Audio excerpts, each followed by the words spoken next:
Relations between central and local government must be at an all-time low at the moment. There's Mr. Heseltine's plans for local rates referendums in London, the row over the GLC's cheap fares policy, and now Norwich Council House sales wrangle. But whatever the differences between Whitehall and the town halls, things haven't got to the state clearly imagined in tonight's play for today, United Kingdom.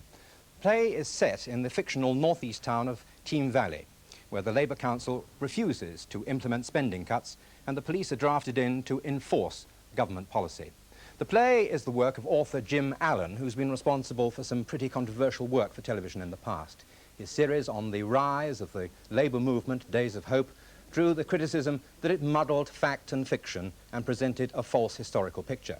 Well, Team Valley could be any town in the northeast. The government's commissioner can't do his job because the town hall workers go on strike, and vital municipal computer tapes are removed by the rebel councillors who barricade themselves in a local council estate.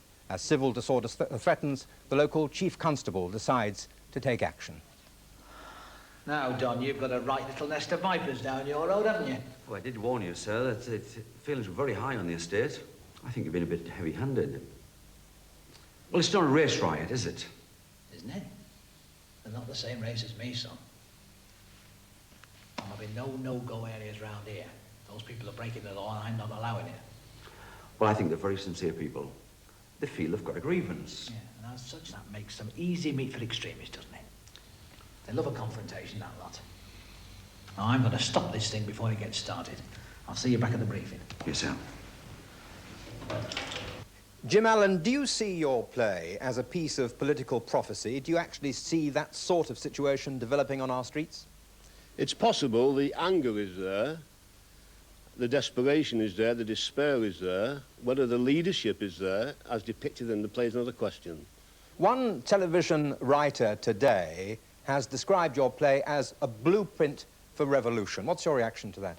Well, absolute nonsense. It would be naive to suggest that a play can have that kind of impact. If the analysis is correct, then it may sound a few alarms off and say what is possible if this government pursues its policy of confrontation with local governments. But now, if people see your play as a piece of politically committed writing, might they therefore dismiss it as simply a polemic, a piece of propaganda? They may well dismiss it. That would be up to them. But that doesn't worry you, that aspect of the audience reaction to it? Not the slightest. What I say is this is my truth and this is my play. Look at it, try to understand it, and then it's up to them to reject or to accept it. But don't you think that the piece of political propaganda and the work of the playwright are two essentially rather different things? I mean, how do you see the role of the playwright? Well, politics happens to be the subject I'm most interested in, and so my role is to try to write about contemporary problems, which I've tried to do in this and other films I've written. Are individual characters in the play based on real people? For instance, the chief constable is played by Colin Welland. Yeah. Well, it's a combination of many chief constables. The political chief constable who seems to be asserting himself more and more, which I consider is a very dangerous type of character. Yes, yeah. Do you think plays actually can and do change people's political and social attitudes? Well, as I say, they can perhaps ring a few bells and plant a few seeds and get people thinking and people talking, yes. I mean, if we take some of your past work, for instance, the serial Days of Hope, yeah. How, if anything, did that change people's attitudes? Well, I'm not sure about changing people's attitudes, but perhaps it helps the working class to understand their own history. Is there not a danger, however, in taking real events, as you do in United Kingdom, and mixing them with imagined consequences? I mean, that could be almost an incitement, couldn't it?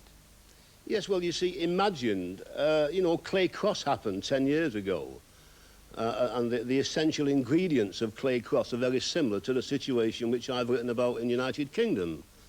I think it's entirely legitimate to use the two, to fuse the two, to take a real living situation and attempt to parachute characters into it and make a drama out of it. There's nothing wrong in this. What do you most hope of the United Kingdom? Well, it would be too much to hope that Esseltine will put the brakes on, but perhaps Labour councils in this situation may take certain steps to prevent this Tory government carrying out its policy of cuts. Jim Allen, thank you very much. Thank you. That play on tonight.